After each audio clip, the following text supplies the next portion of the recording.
Have you ever noticed how your thoughts get sharper the minute the room empties?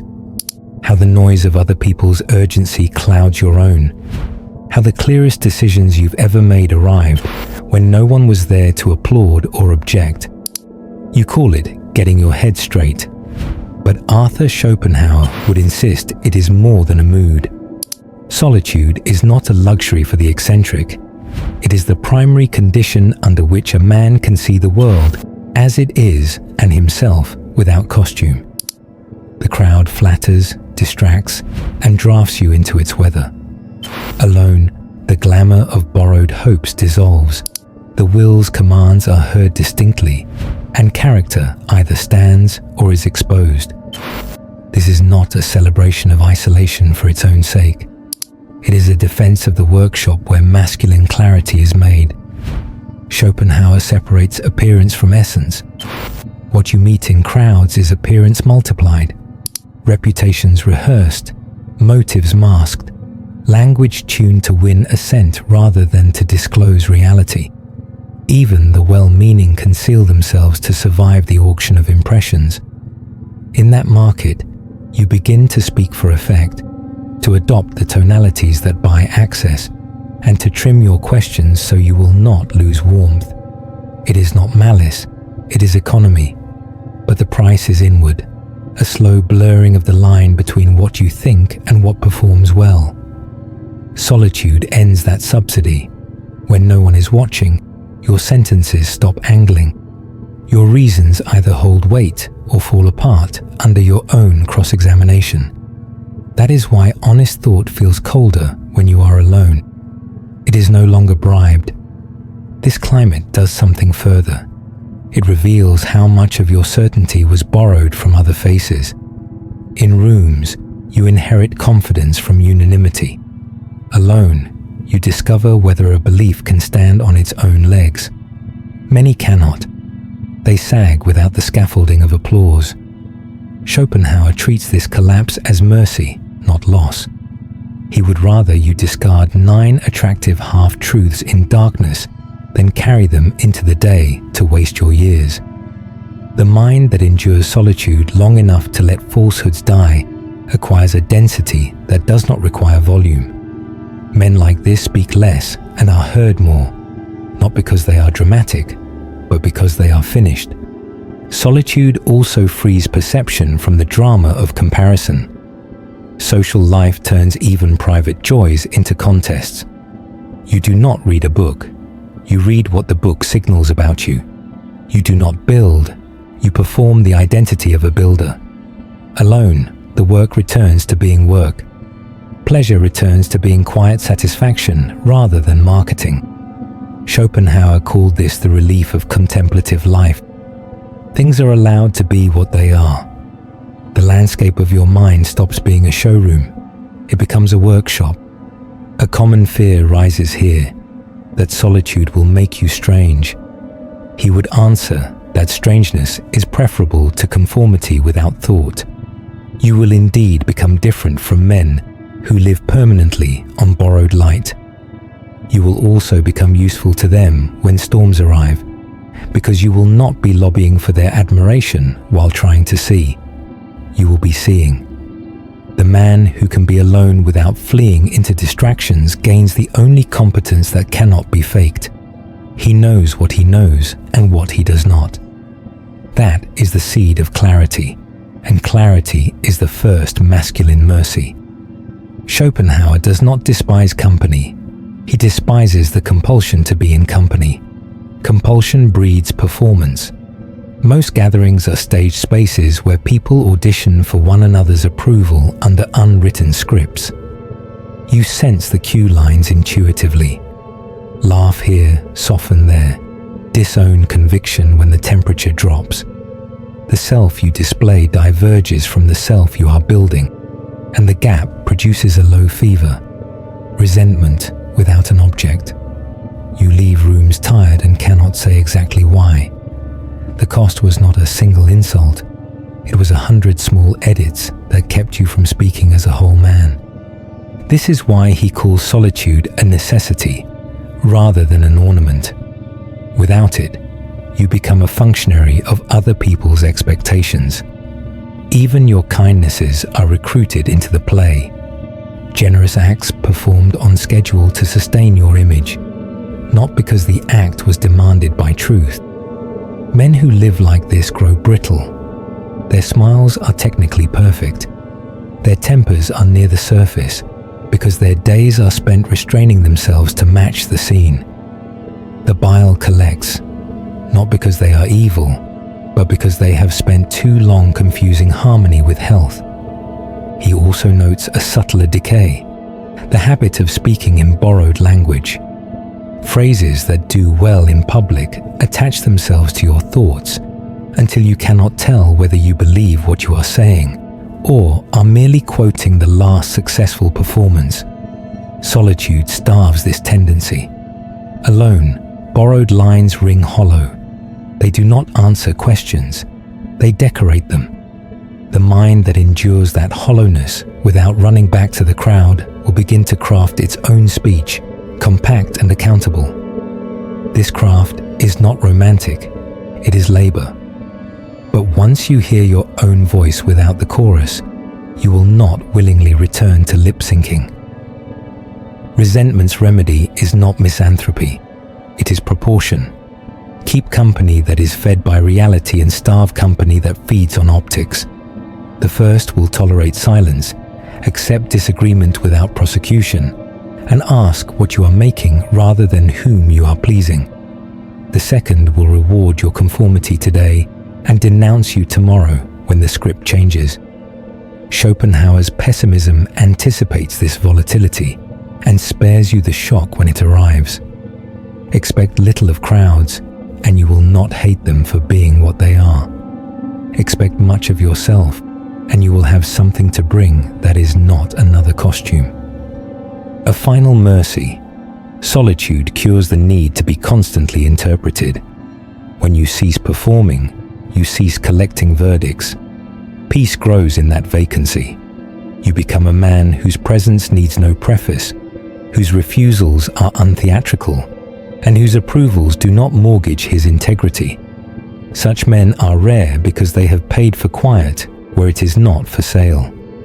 For Schopenhauer, the engine beneath your social calendar is often the same blind will that animates appetite everywhere else.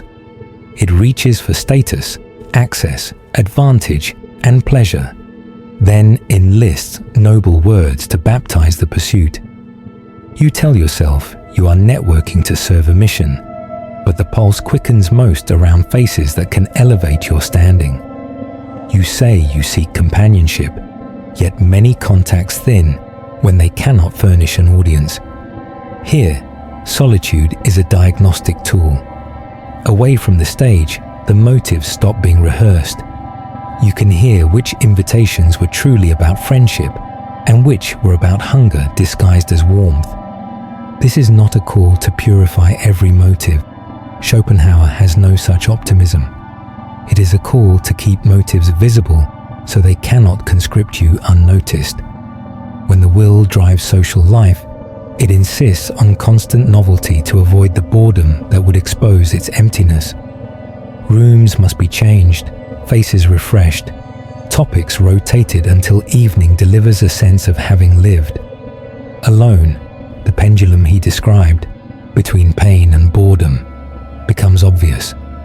Instead of chasing pain's relief in more noise, you allow boredom to teach you what your life lacks when spectators are removed. Boredom, in this key, is not an enemy. It is a compass. It points toward neglected craft, postponed reading, unbuilt projects, and the simple encounters with nature and body that do not require applause to justify their worth. The will hates this because these undertakings reduce its leverage. A man anchored in work that answers him back is harder to steer with smiles, status, and spectacle. He does not disdain company. He simply cannot be bought cheaply. He chooses friends for their truthfulness, not their usefulness. He chooses gatherings for substance, not for photographs. His calendar becomes an extension of his values, rather than a swap meet for his insecurities. The same diagnostic applies to romance. The will loves to recode longing as destiny and access as meaning. Solitude is the acid test. If desire weakens your standards the moment you are apart, the bond was purchased by compulsion. If respect persists when you are alone and your priorities remain intact, you may be meeting a person rather than a spell. The distinction is crucial for a man who intends to live by more than appetite. Solitude keeps you from selling your mornings for an evening's relief. In this sense, standing alone is not a retreat from life. It is a refusal to let the oldest engine run your days without supervision. You will still want, still seek, still join. But the joining will bear the mark of consent rather than drift. That mark is visible to everyone who depends on you. It is how trust begins. Schopenhauer's bleak line about existence, a pendulum swinging between pain and boredom, sounds cruel until you live it consciously for a season. Pain arrives when the world refuses you. Boredom arrives when, having been granted reprieve, you discover that rest without aim becomes a different kind of ache. Most men treat both as malfunctions. He treats them as weathers to be read. Solitude is where the reading happens. Company turns pain into performance and boredom into frantic distraction. Alone, the instruments can be consulted rather than smashed. Pain's use is clarity. When the door closes, your stories about entitlement die. You discover what you are willing to become to pass another way, or whether the aim itself was borrowed. Alone, there are no soft courts to award you points for eloquent complaint. You must ask the hard questions. Was the loss a verdict or a redirection? Did I do what could be done? Can I accept the cost without poisoning myself or the room? Men who learn to suffer without audience are not saints. They are simply honest. Their counsel later carries weight because it was not forged in comment sections, but in hours when consolation would not come. Boredom's use is selection. Without external pressure, what do you reach for? Screens supply endless anesthesia, but if you wait past the first waves of itch, deeper cravings surface. Competence you do not yet have. Shapes you want your days to take. The neglected music of places where no one can score you. This is where many flee, back into company. Schopenhauer would beg you to remain long enough for boredom to name the work that would make your hours tolerable without applause. Once named, you are looking at the outline of a life. None of this glorifies suffering as an end. He is too severe for romance. The point is to stop treating weather as litigation. Pain is a teacher. Hear it and move. Boredom is a teacher. Hear it and build.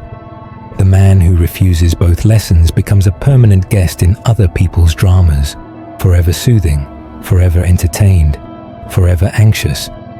The man who accepts them acquires an interior climate that does not collapse when the social barometer swings. And here is the quiet reward. When you return from solitude bearing fruit, finished work, steadier judgment, simpler pleasures, company becomes easier. You are no longer asking rooms to anesthetize you. You offer rooms relief from their own agitation. Pain taught you not to curse gravity. Boredom taught you what to make under it. This is what people mean when they say you have presence. It is not mysticism. It is weathered sanity. Schopenhauer is often caricatured as hostile to friendship. The truth is harder. He is hostile to the counterfeits that make men dependent and disillusioned. Rare friendship is possible, but it is built where solitude has already done its work. Two unexamined lives can only offer each other distraction and validation. Two examined lives can offer correction, shelter, and the relief of being known, without having to submit your conscience to the other's mood. Such friendship is not constant contact. It is dependable contact. It does not invade your morning to prove closeness. It lends tools at dusk and returns them clean. The test for these bonds is how they behave under three pressures. First, truth. Can either man say the hard thing without the other prosecuting tone? If not, the friendship is a stage. Second, absence. Does the connection decay when weeks pass without performance? Or does it quietly hold because respect is understood? If not, the friendship is a subscription service. Third, failure. When one falls, does the other offer proportionate help without rewriting history to make himself the hero? If not, the friendship is an alibi for vanity. Solitude trains you to pass these tests by removing your need to be carried where you should walk and your urge to control where you should simply stand near. This vision extends to mentors and younger men. A mentor, in Schopenhauer's Key, does not replace your judgment. He thickens it. He gives you names for currents you already sense, warns you about cliffs he went over, and refuses the flattery that would make you dependent. You return from those talks quieter, not louder. With men behind you, you do the same. You do not make sons of them. You tell them what the weather will cost and teach them not to bill women and crowds for bills they must pay themselves. The chain of solitude and companionship alternates lawfully. Alone to see, together to carry, alone to make, together to test. Women fit into this circle when solitude has set your rank. Without rank, companionship turns into management. With rank, tenderness can live without eating law. You do not ask a lover to rescue you from the quiet that builds you. You do not ask friends to entertain you out of the boredom that points to neglected work. You bring your time already spoken for and share what can be shared. The result is lighter than the permanent committee modern life proposes, and heavier than the casual drift that leaves men unaccountable. It is friendship that honors boundaries because it has discovered their use. Such company is rare for a reason. It cannot be mass-produced. It forms around men who do not fear being temporarily alone. If you cannot stand an empty weekend without reaching for anesthesia, you will join the wrong circle. If you can, you will recognize your few by the absence of performance and the presence of proportion. Schopenhauer would not have you vanish. The point of standing alone is not to become unapproachable. It is to return bearing something that was not possible to make in a crowd. A mind that can think past praise. A tongue that can speak without pleading. A pair of hands that finish what they begin. A face that does not require a verdict to stay steady. When such a man re-enters ordinary rooms, he calms them. Choices are made faster because someone present is no longer terrified of disapproval. Conflicts shrink because someone present refuses to turn disagreement into spectacle. The air clears because someone present will not sell clarity for warmth. This return also forces selection. Some rooms reveal that they only valued you as a participant in the theater. Your refusal to perform will be framed as aloofness. Let the distance grow. Other rooms reveal relief. The same boundaries that once annoyed become shelter when storms break. The man who can be alone without bitterness guards the door against panic. He does not need to be right to be at peace. He needs to be honest and to keep the oaths he can keep. That standard is contagious. People begin to speak straighter and waste less time. Solitude also teaches you to leave when your presence is purchased by self-betrayal. If a place demands endless appeasement, if affection must be bought by abandoning your mornings, if truth must be wrapped until it suffocates, you can go. Not as protest, as hygiene. This freedom is not theatrical. You will not slam doors. You will simply stop paying. Men who have lost years to company they could not digest will recognize this as rescue. Do not fear that quiet strength will make you hard. Proper solitude makes you gentler with the right objects. You become patient with beginners because you remember your own fog. You become merciful with honest mistakes because the hours you spend alone show you how often you fail without malice. But you also become more severe with deceit, with performance, with manipulation that burns other people's time. The axis is simple. Reality first, then feeling. Law first, then comfort. Substance first, then signal. Rooms that accept that order thrive. Rooms that reject it are not your responsibility to reform. You reach the end, which already puts you in the slim company of men willing to think without audience. If this named what the empty room is for and gave you language to choose it without apology, say one clean thing you will live this week that protects an hour for seeing and returns with a decision made. Write it in the comments below and like this video. Share it with a brother who keeps crowding out his own mind. And subscribe if you want philosophy that refuses flattery and builds men who can stand.